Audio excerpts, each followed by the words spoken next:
Bueno, buenos días, ¿cómo están? Gracias por venir. Sé que los viernes a la mañana no es una hora fácil, pero bueno, evidentemente es un tema que interesa mucho. Así que bueno, los dos disertantes van a dar una charla de 20 minutos cada uno y después, por favor, ya vayan mandando ni bien se les ocurran las preguntas al WhatsApp, así después ya tenemos las preguntas cuando terminen. Primero hablará el ingeniero Campos. Bueno, buenos días. Primero, gracias a la gente de APRESID por la invitación a participar y a Silvia Germán por participar junto a ella en la presentación.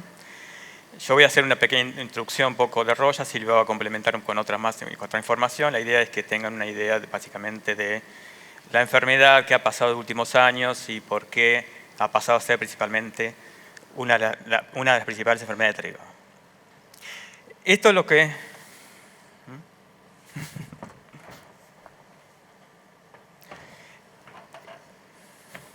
Normalmente lo que pasó en 2017, vamos a arrancar explicando un poco de historia. En 2017 lo que veíamos temprano, en este caso en fin de Macollaje y principio en el Cañazón, aparición de roya amarilla. Normalmente no sabíamos lo que era, muchas consultas hacia la experimental, yo estoy en Bordenave, de productores, asesores, básicamente porque una enfermedad que no teníamos problema, no las conocíamos en otros cultivos, por lo menos la gente de...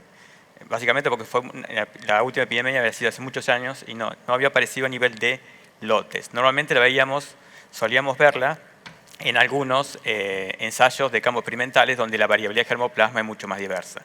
Normalmente la enfermedad arrancó en estado de macollaje, posteriormente ya veíamos un lote con estas características, donde normalmente el entresurco se veía muy amarillo, las hojas inferiores, y las hojas verdes hacia arriba un poco más verdes. Esta era una vista normal. Normalmente las aplicaciones fueron tardías, se escaparon, muchas veces por el conocimiento. Normalmente un lote sin proteger terminó con este tipo de características. ¿Cuál es la diferencia principalmente entre roya amarilla y las otras royas? Principalmente lo que es la capacidad, hablamos de una enfermedad sistémica, que significa que donde llega la espora, supongamos que llega aquí,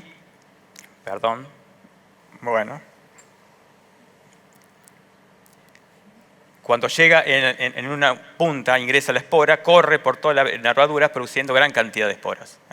La capacidad de infección es mucho más importante que en el caso de roya de la hoja, que ahí vemos la diferencia entre una estría puede producirlas una sola espora y en el caso de roya de la hoja solamente una pústula es lo que produce una espora.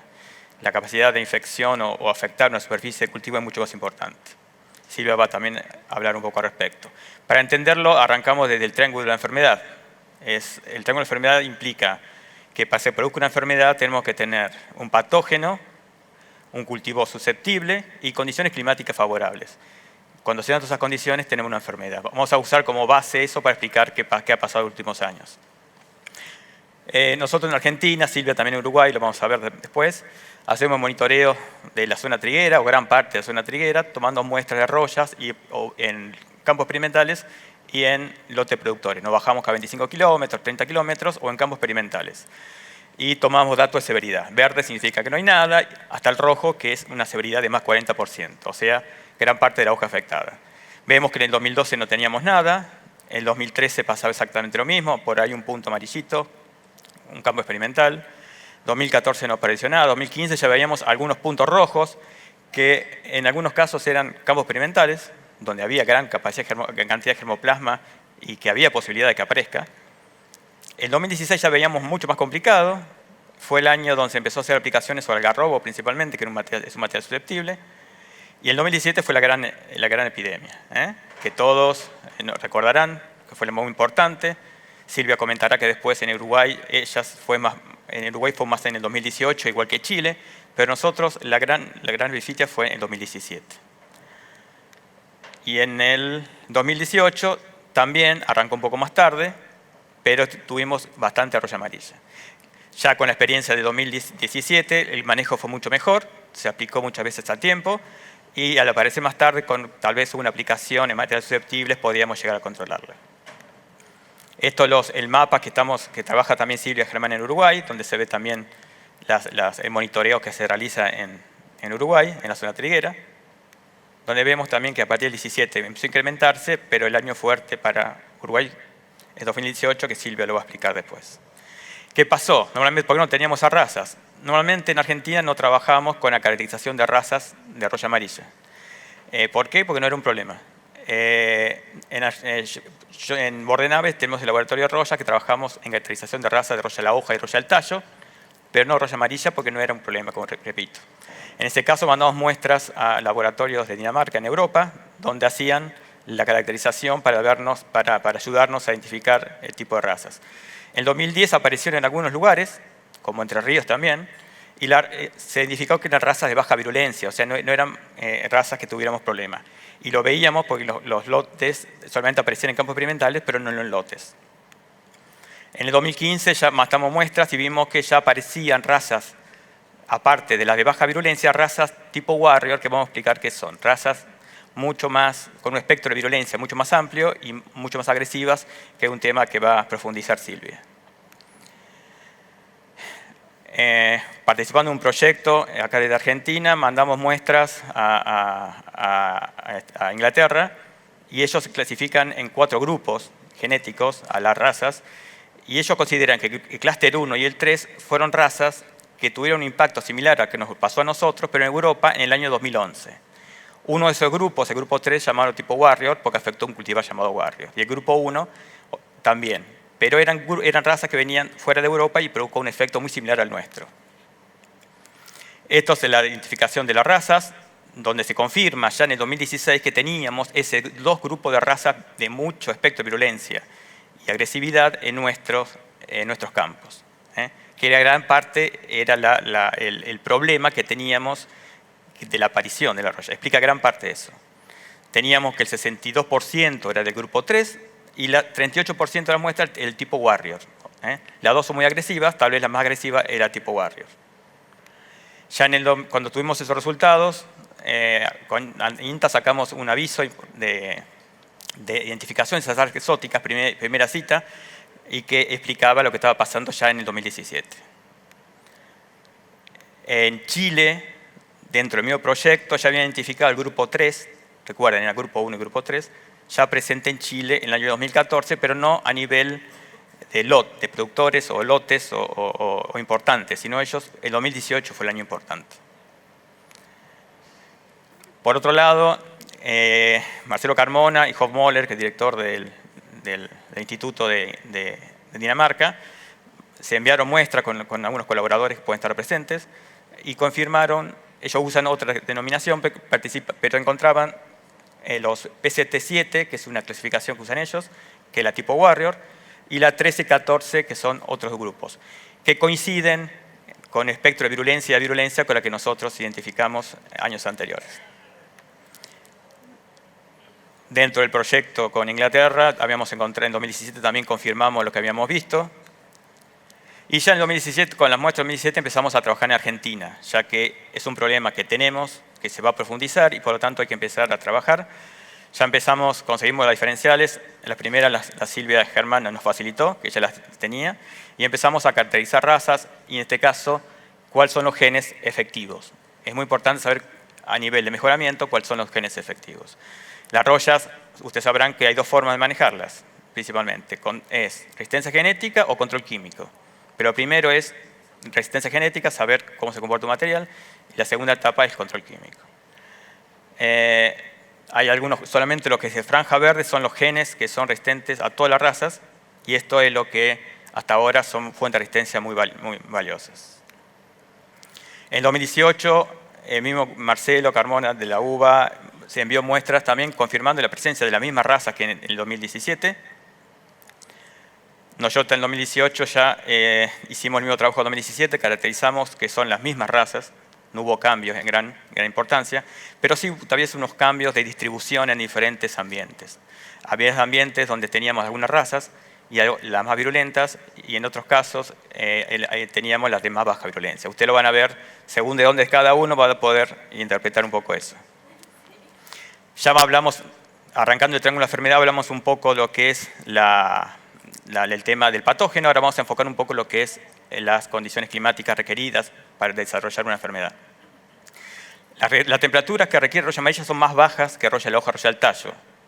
Y eso tal vez es el principal problema, porque arranca antes en un cultivo susceptible, y muchas veces, como usted sabe, toda enfermedad que coloniza primero un cultivo es la que va a terminar predominando.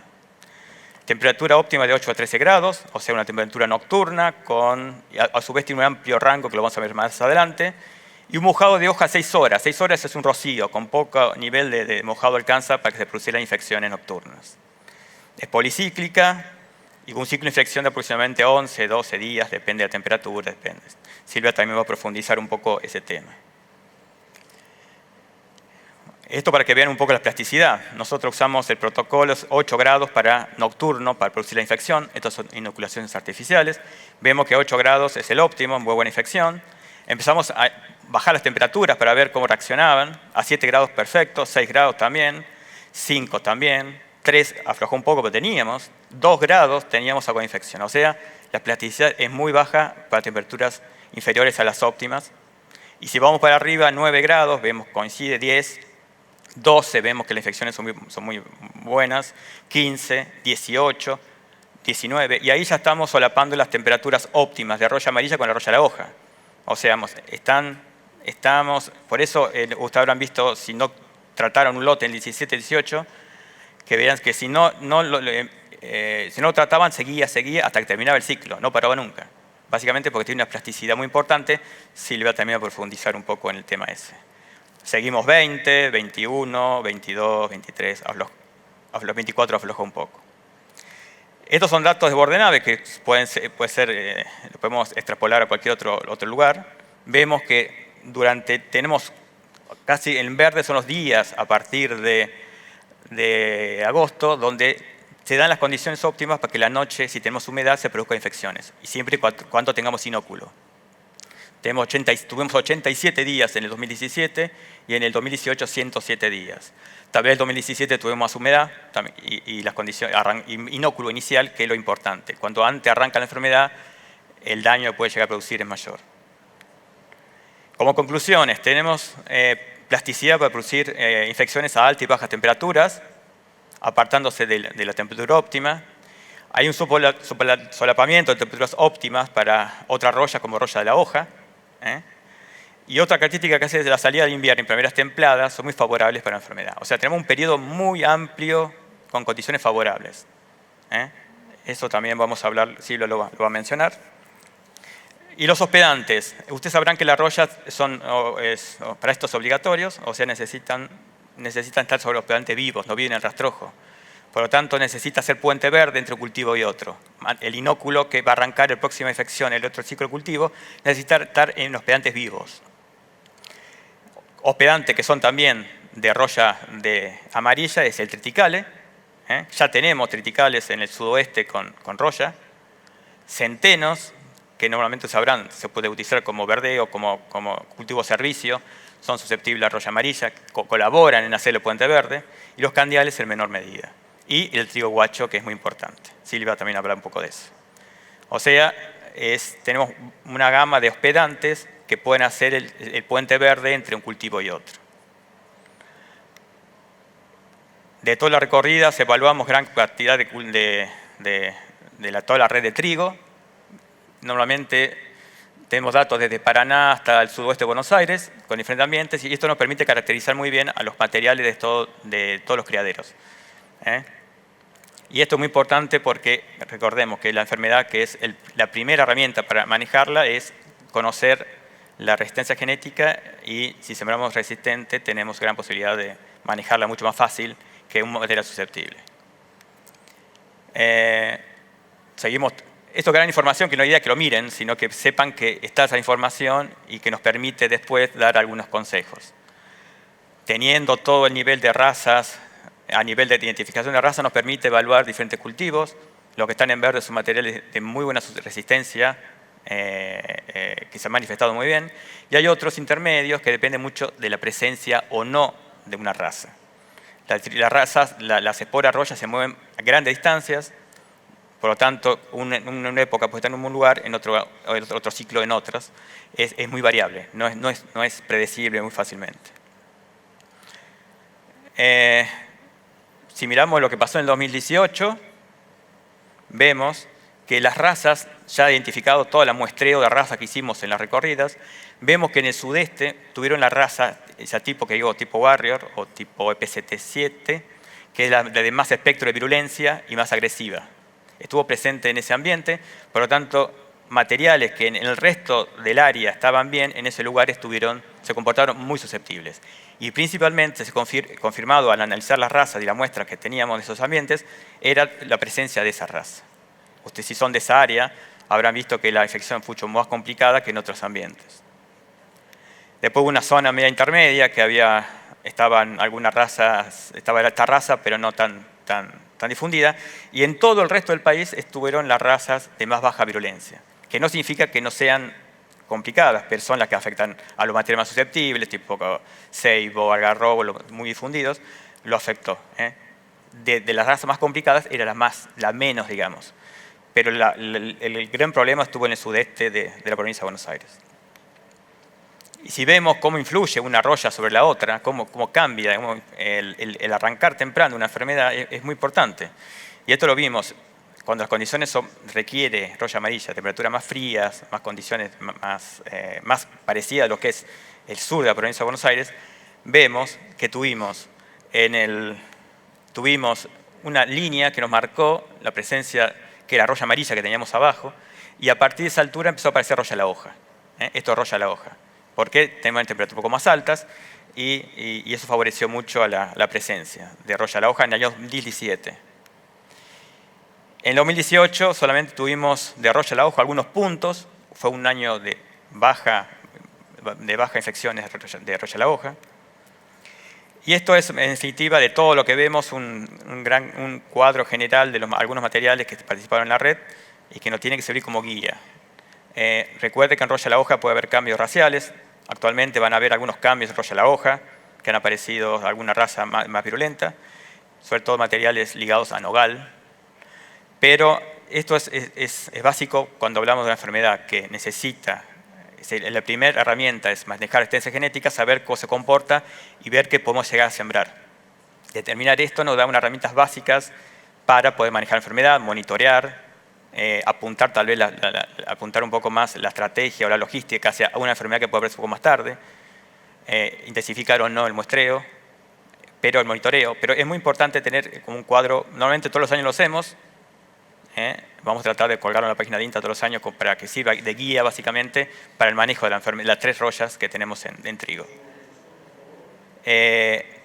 Bueno, agradecimientos a la gente que trabaja en el sector de Bordenave, en royas, auxiliar Fabio, Dianela y Mauro. Las estaciones experimentales que siembra la red y que nos sirve mucho de ayuda para poder tomar muestras, poder evaluarlos en diferentes ambientes y que nos permite dar información. Y financiamiento que tuvimos el año pasado, último año no tenemos financiamiento, pero es lo que hemos usado para financiar los últimos 7 años. Bueno, muchas gracias. Ahora le dejo a Silvia, que va a complementar un poco más la información.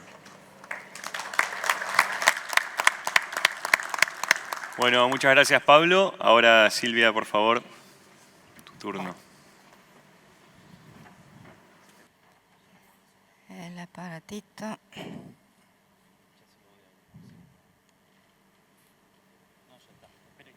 Ah, sí, sí. Quería ver si marcaba el...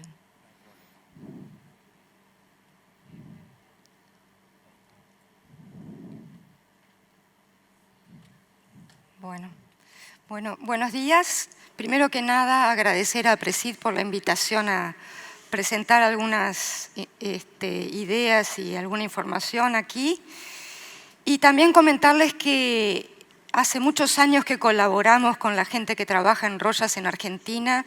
Colaboré mucho con el ingeniero Enrique Antonelli hace muchos años, y a partir de que Pablo comenzó a trabajar en el área, también con él compartimos mucha información, porque las razas que ocurren en uno y otro país son en general comunes o se generan en un país y migran al otro. Entonces es fundamental mantener en el mismo zona epidemiológica una buena comunicación para saber qué está pasando con los cultivos. Bueno, la idea mía era en este ámbito presentarles brevemente qué pasó en Uruguay, pero fundamentalmente dar algunos aspectos conceptuales que hacen a la epidemiología de la enfermedad y los cambios que pueden representar la aparición de este grupo de razas nuevas que Pablo bien describió. Primero les voy a contar cómo era la situación antes del 2015. En parte esto está publicado en un journal australiano en el año 2007.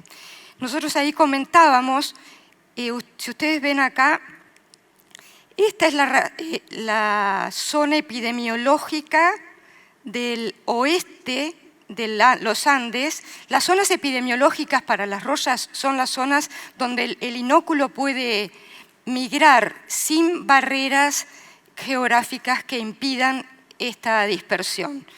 Entonces acá en el cono sur tenemos los Andes que separan la zona epidemiológica que abarca Chile del resto de los países del cono sur. Siempre la roya de la estriada fue endémica en Chile, fundamentalmente al sur del país. Sin embargo, para atrás, ¿cómo se vuelve? Sí, ahí está. Sin embargo, en nuestra zona, la del oeste de los Andes,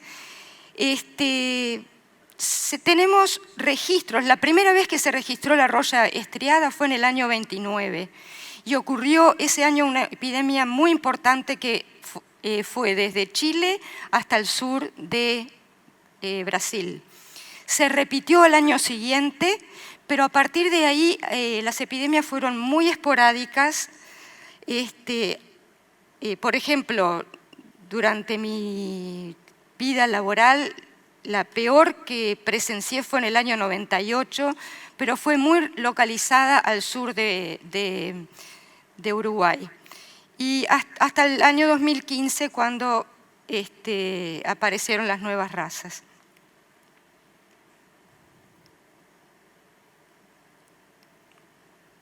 Bueno, ahora no sé por qué no. Sí, la grande, pero no está funcionando.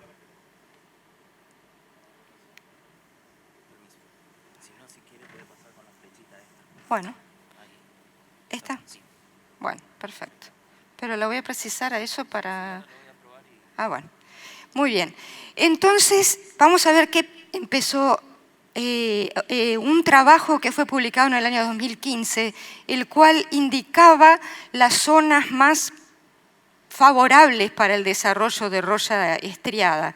Y acá tenemos en verde zonas donde eran climáticamente adecuadas para la ocurrencia de roya estriadas y en rojo las zonas donde climáticamente deberían darse epidemias persistentes casi todos los años de roya estriada. Sin embargo, nosotros estábamos dentro de la zona roja y no veíamos que la roya estriada se presentara muy frecuentemente. Nosotros teníamos materiales susceptibles, sabemos que cultivamos materiales susceptibles en áreas muy importantes y aún así la enfermedad no se presentaba o llegaba muy tarde en el ciclo del cultivo. Entonces, la causa que definimos por la cual ocurría este fenómeno es porque probablemente la sobrevivencia de la roya en el periodo crítico, que es el verano, no se daba cercana a las zonas de producción de trigo, sino más al sur, en Argentina, en los valles interandinos, donde podían haber algunos hospederos secundarios. Esto fue la primera teoría que formuló Vallega y los viejos investigadores argentinos en royas. Sí, muy bien. Bueno, ahora vamos a ver qué pasó a partir de la difusión mundial en el año, de nuevas razas más agresivas del patógeno. Hay un par de trabajos que indican, que son resumen muy bien la situación. En el año 2008, desde Dinamarca y varios otros investigadores de otras partes del mundo publicaron un paper, un trabajo en el cual se describía que existió una rápida expansión global de 2 cepas agresivas de una roya de trigo que era la roya amarilla. Y específicamente mencionan que en Norteamérica, Australia y Europa ocurrieron incursiones de cepas exóticas similares de roya amarilla en menos de 3 años, una dispersión que realmente se piensa que fueron de las dispersiones de patógenos de trigo o de cultivos en general más rápidas que se han observado. Y el otro punto importante que mencionaban es que los aislamientos de las nuevas cepas producen más esporas, de 2 a 3 veces más por día que las cepas antiguas que existían antes del año 2000 en estos lugares, lo que sugiere que este aumento de agresividad puede acelerar la expansión global del patógeno. Es así que, por ejemplo, en los grandes llanos de Estados Unidos, esta enfermedad prácticamente era desconocida y a partir del año 2000, con la incursión de algunas razas de este tipo, comenzó a ser una de las enfermedades prevalentes en un lugar donde se siembra que es muy cálido. O sea que empezaron a aparecer infecciones importantes y epidemias ocurrieron en lugares donde antes la enfermedad casi no se conocía. Bueno, vamos a seguir con esto. Bueno, y acá ven ustedes las rutas que se han establecido de migración desde comienzos de siglo de distintas razas. Y, por ejemplo, en Australia la roya amarilla apareció por primera vez en el año 79, trasladada inconscientemente por un agricultor que visitó Europa y la trajo en su ropa. Bueno, y así sucesivamente ven rutas de migración que van de continentes a otros. Y la última es la que, bueno, ocurrió desde Europa hasta nuestra región y causó epidemias durante los años 18 y 17. En el año, ya se vieron nuevas razas de ese tipo en el año 2015 que en el año 2007 produjeron por primera vez una epidemia tan importante como las que se describen para los años 29 y 30. En Uruguay lo que tuvimos fue a nivel experimental, lo estoy mostrando, a la izquierda ven ustedes los promedios de infección en los distintos años. Desde el año 2014 vemos que va aumentando hasta el año 2018 y los máximos registrados en los cultivares más susceptibles tienen un pico en el 2015 y luego evolucionan hacia niveles tan altos como 80-90% de infección en los últimos 2 años. O sea que pasó prácticamente lo mismo que pasó acá, solo que en Uruguay fue peor el año 2018 que el 2017 y tengo entendido que aquí fue de la otra manera. También hicimos algunas publicaciones alertando sobre la nueva situación. Describimos la epidemia del 2007 asociada a la presencia de razas agresivas del patógeno y también las posibles consecuencias a futuro. Bueno, a partir de esta situación pudimos medir pérdidas de rendimiento causadas por el patógeno en materiales muy susceptibles donde lo único que había era roya estriada con niveles de 90% de infección o superior y vemos que estas pérdidas de rendimientos pueden ser realmente muy importantes, hasta 82%, y bueno, el rango inferior desde 48%. Pero están reportadas pérdidas totales para el cultivo en situaciones extremadamente favorables y para el desarrollo de la enfermedad. También tuvimos infección en los distintos ensayos, tomamos lecturas y de esta forma la evaluación del nivel de enfermedad nos permitió caracterizar el comportamiento de cultivares, que lo tenemos en una página INIA, Esto ustedes lo tienen en la publicación, que debe estar ya distribuida. Ahí tenemos, por ejemplo, este es el caso de los cultivares de ciclo largo, que no son muchos, la caracterización para todas las enfermedades, pero dentro de ellas está roya estriada. Y también tenemos en la misma página los fungicidas, la eficiencia de control de los fungicidas para distintas enfermedades.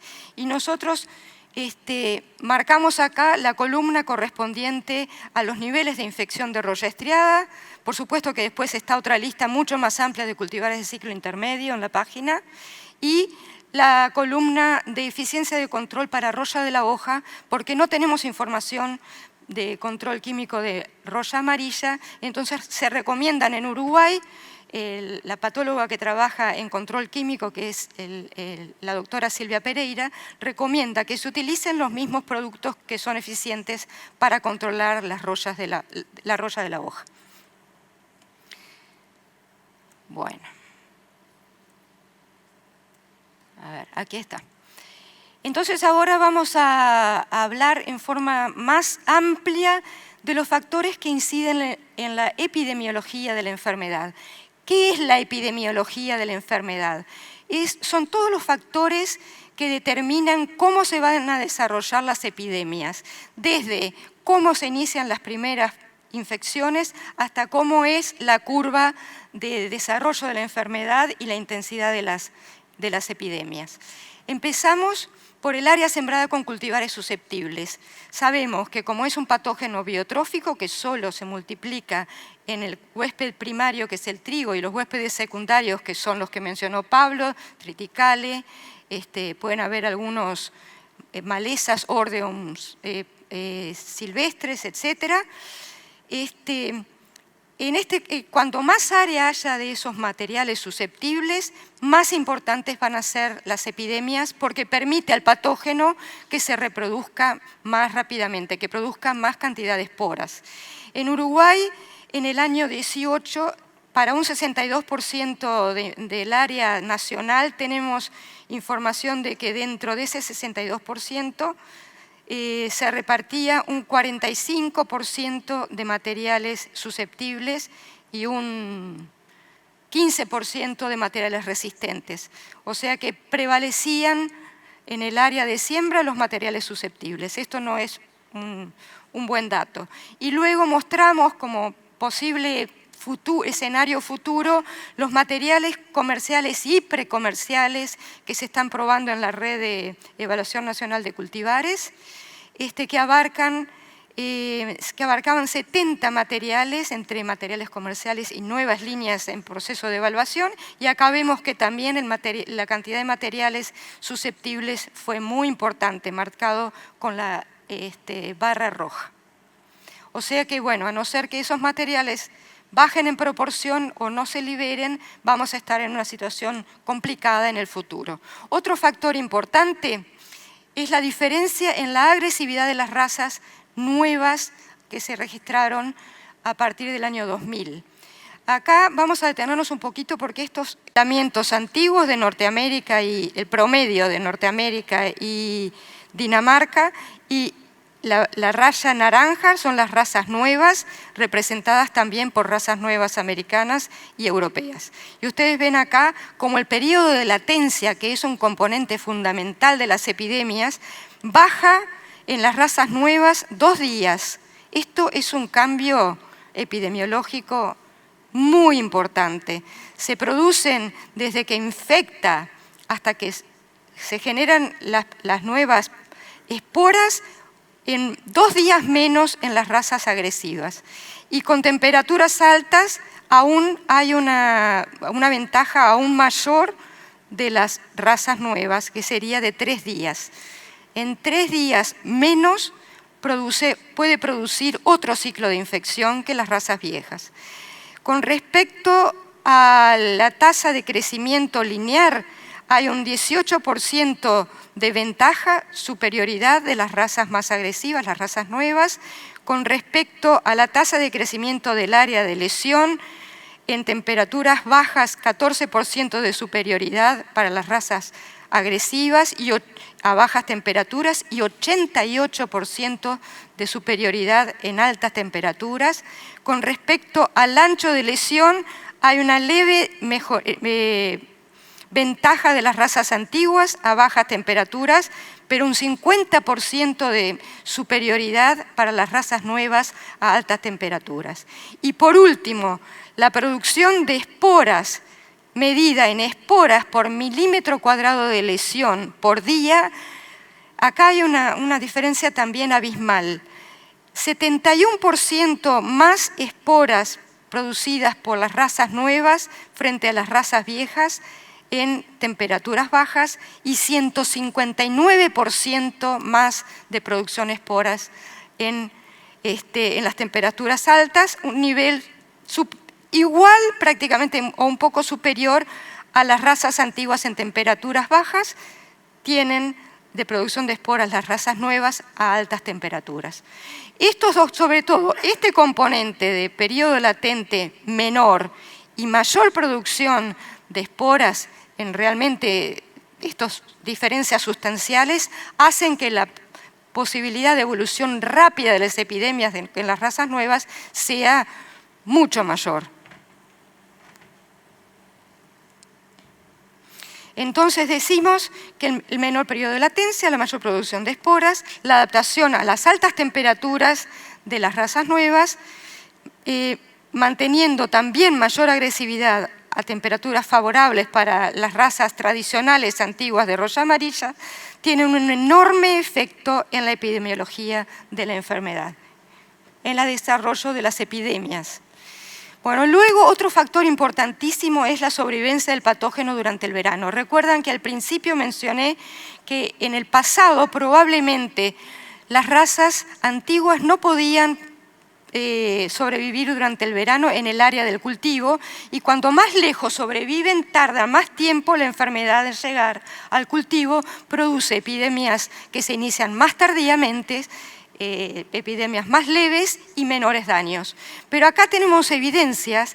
Miren, en Uruguay las primeras detecciones del 19 fueron en septiembre, 18 de agosto y ahora fines de julio en este año, y también en Argentina, sobre todo el último año, en mayo en Córdoba, antes incluso que al sur, donde las temperaturas serían más favorables a las razas más tradicionales, y en julio apareció en cultivos de cobertura el sur y en el norte del área de producción. La detección temprana de roya amarilla en zonas de cultivo, en algunos casos al norte de las zonas tradicionales, donde aparecía primero la enfermedad, indica que la sobrevivencia del patógeno durante el verano puede ocurrir en el área de siembra o cercana a la misma. Esto está asociado a la presencia de razas probablemente tolerantes a mayor temperatura. Y lo que implica es que las esporas están ya en el cultivo antes de la siembra o a los pocos semanas de la siembra. Inicia entonces temprano la enfermedad, las epidemias pueden ser mucho más severas y el daño mayor.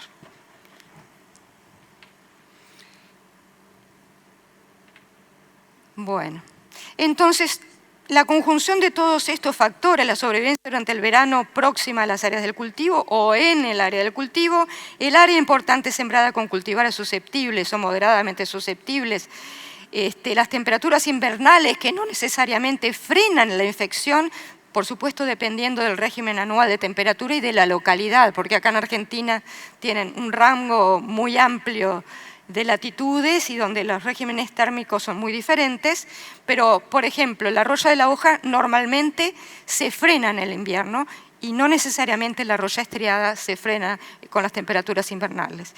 La alta velocidad de avance de las epidemias, por lo que mencionó Pablo, un punto de infección produce muchas pústulas, la mayor agresividad de las nuevas razas, mayor producción de inóculo en menos tiempo, el mayor número de aplicaciones. Esto requiere probablemente un mayor número de aplicaciones de fungicidas para el control de materiales de comportamiento inadecuado. También vamos a tener, y lo que ocurrió donde se instalaron estas razas en otros continentes, es que comienza una selección local. ¿Puedo seguir un minutito? El que ahorró Pablo. tenemos la posibilidad de evolución local generando nuevas razas adaptadas a los cultivares que nosotros estamos cultivando y que hoy son resistentes y que pueden cambiar de comportamiento. Y bueno, y todo esto lleva a que con alta probabilidad sigan ocurriendo epidemias más frecuentes y severas de roya amarilla. Entonces, esto representa un desafío muy importante para la investigación, que es el desarrollo de cultivares resistentes, monitoreo, que esto es fundamental, monitoreo de razas del patógeno y ajuste de manejos con fungicidas. Y desafío para los productores, controlar la enfermedad manteniendo la rentabilidad del cultivo. No es lo mismo aplicar una sola aplicación de fungicidas, como era lo normal en Argentina, que pasar a 2 o 3. Realmente tiene un costo muy importante. Lo primero que recomendamos es utilizar cultivares resistentes.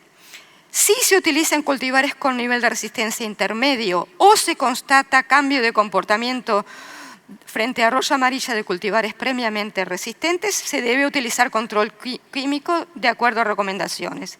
Si se utilizan cultivares susceptibles, el número de aplicaciones probablemente será mayor a 1.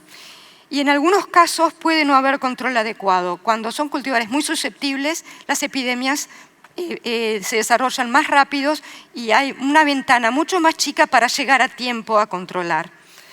Y bueno, y también puede pasar que el control sea inadecuado por no seguir las recomendaciones para el control químico. Y por último me quería referir a los cultivos de cobertura que se siembran muy temprano y que se están utilizando acá, como triticale y centeno, que también son susceptibles a las razas que estamos teniendo acá de roya amarilla. Esto es realmente funesto para la epidemiología de la enfermedad. Ustedes siembran de repente en febrero materiales que van ya a estar incrementando el inóculo de roya amarilla y eso va a pasar al trigo muy rápidamente. Nosotros tenemos la ventaja de que para esto utilizamos avena, que no es susceptible a la roya estriadas. Así que no sé si es factible que ustedes utilicen avena o si utilizan los materiales o las especies que están utilizando ahora, a ver la posibilidad que se busquen materiales resistentes de esos cultivos de cobertura. Y con esto agradezco nuevamente la invitación. Muchas gracias al auditorio por escucharnos. Gracias.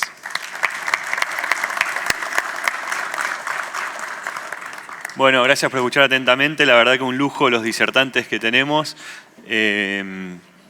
Vamos a ir derecho a las preguntas porque nos quedan 10 minutos. Igual después viene la pausa, así que no sé si nos van a echar, nos podemos quedar unos minutitos más los que quieran.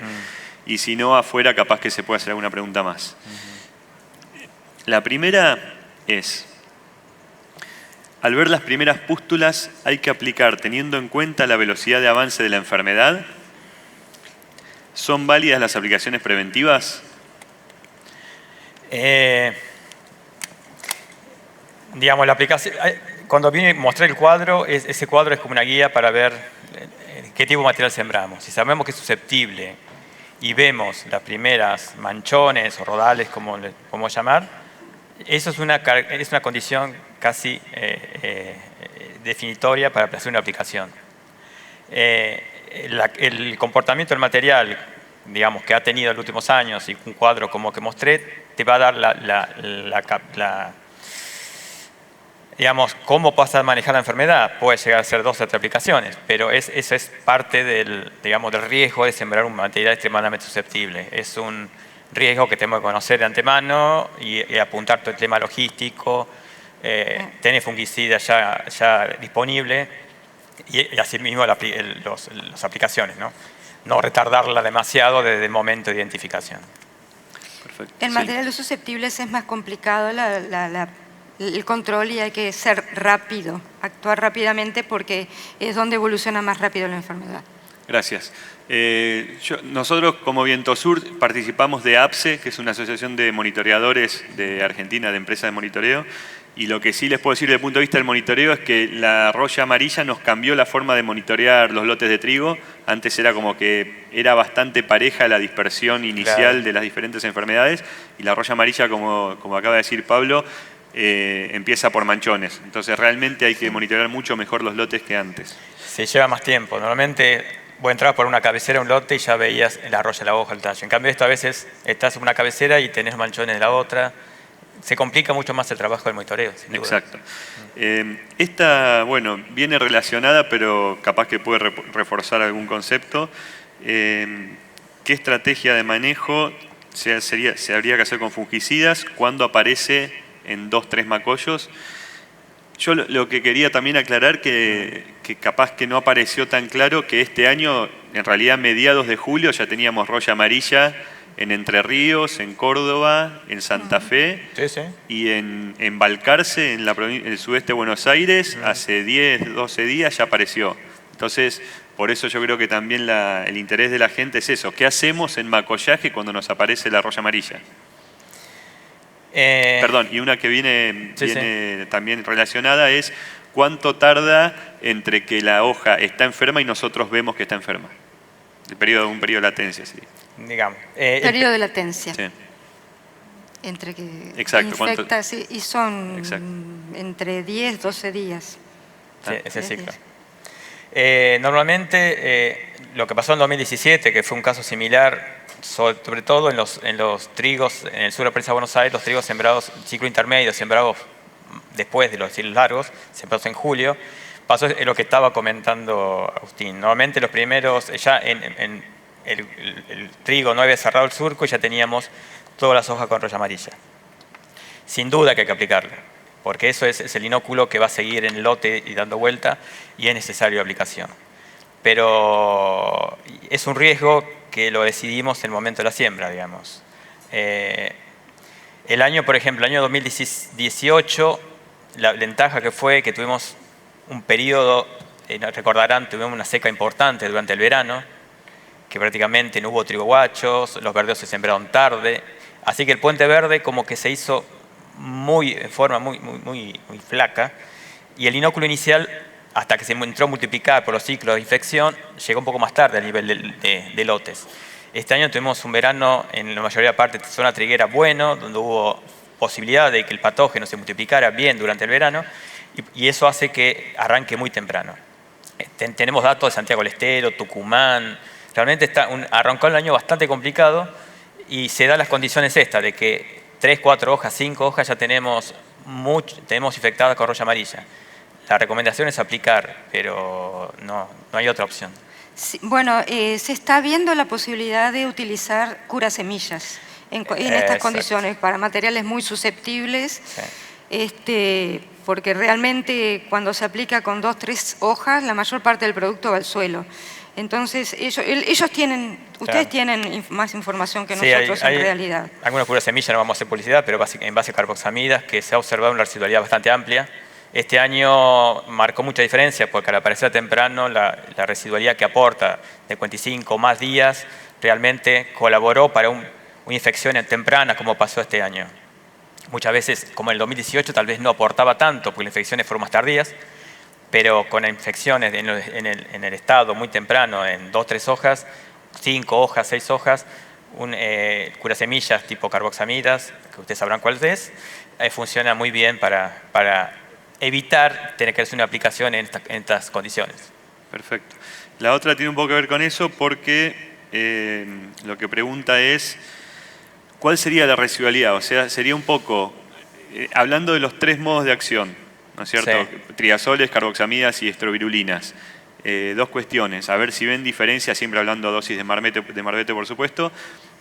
Si más o menos la residualidad que ven es 20-25 días con todos los, más allá del nivel epidemiológico, sí. Si todo funciona más o menos igual. Y la otra, si usando los 3 modos de acción en una misma aplicación, disminuye la posibilidad de generar resistencia, y si hay resistencia en otros lugares del mundo que se está generando a modos de acción. No, sin duda que utilizar los 3 modos es lo óptimo. Digamos, facilita mucho la no generación de resistencia por parte del patógeno. Sin duda, el tema es que la roya amarilla, como arranca temprano, normalmente en estados vegetativos, no tenemos las hojas superiores todavía emergidas. Y toda aplicación que hacemos en ese momento, la residualidad va a estar limitada a las hojas que fueron cubiertas por el fungicida. En ese caso, si bien podemos, los triazoles o la mezcla con tribirulinas o con carboxamidas, las diferencias no son tan notables que cuando la aplicamos a partir ya de Z39, de saco 39, que tenemos hoja bandera ya desplegada. Ahí sí se marcan bien las diferencias entre un triazol solo, una mezcla con estrobirulina o con carboxamidas, que de los tres la que aporta más residualidad. Pero eso básicamente es a partir de que tenemos todas las hojas expuestas, a partir de SAUC 39. Eso se ve muy claro y eso también ayuda un poco a la decisión, ¿no? Antes, cuando todavía no tenemos hojas, las superiores expandidas, podríamos jugar un poco en qué fungicida utilizar. No necesariamente es necesario utilizar de mayor residualidad, sino yo diría apuntar al de mayor residualidad, apuntarlo ya a partir del Z39 en adelante. Con respecto a la resistencia, no hay reportado a nivel mundial resistencia de las rollas a fungicidas. Sí se ha visto y se ha mencionado muchas veces una pérdida de sensibilidad en el caso de roya de las hojas acá en Sudamérica, que eso es de público conocimiento. Pero no es un cambio cuantitativo, no es una sí o no. Perfecto. No existe eso reportado para las rollas a nivel mundial. Y en cuanto a terápicos de semillas, que ustedes mencionaron que hay cierto control, sí. ¿Para qué modos de acción sería? ¿O principios activos o modos de acción? Lo que quieras. O sea, ¿son con carboxamidas o triazoles? ¿A nivel semilla? Sí, a nivel semilla. Es carboxamida, básicamente. Carboxamida. Sí, sí. Perfecto. Bueno, se nos está acabando el tiempo. Hay una pregunta, si quieren mandar alguna, manden.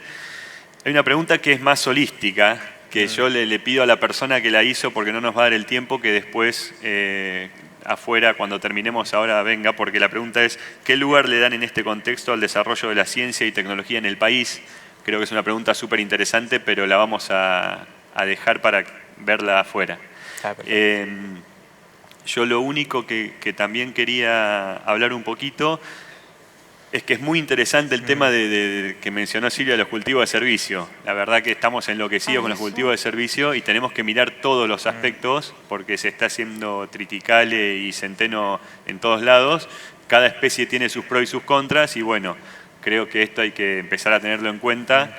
Me parece que realmente es un factor que tienen que revisar, porque desde el punto de vista del desarrollo del inóculo primario disponible para el cultivo de trigo, es muy complicado, muy complicado, muy complicado. Perfecto. Y la última que les voy a hacer es: en el país tenemos el 75% de la superficie con algarrobo, que sabemos que es, creo que el peor o uno de los peores en cuanto a susceptibilidad. Es susceptible a todas las razas que mencionamos. Exacto. En una escala de la locura que es eso del 1 al 10, ¿qué número le ponen?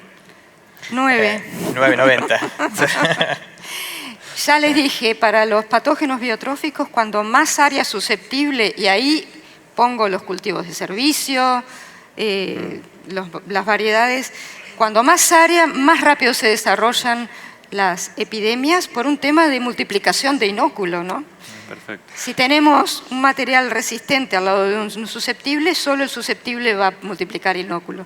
Pero si tenemos todo susceptible, toda el área, y afecta, lo que hace un productor afecta al de al lado, y como realmente el inóculo se dispersa a distancias largas por corrientes de viento, es realmente una situación muy complicada. Compren muchos productos químicos y ténganlo ahí ya prontito para no demorar, porque es un material susceptible. Sí, Cuando vean la infección, ya que la están viendo, ya tienen que estar pensando en que van a tener que hacer aplicaciones. Gracias. ¿Una última palabra o estamos? No, está bien.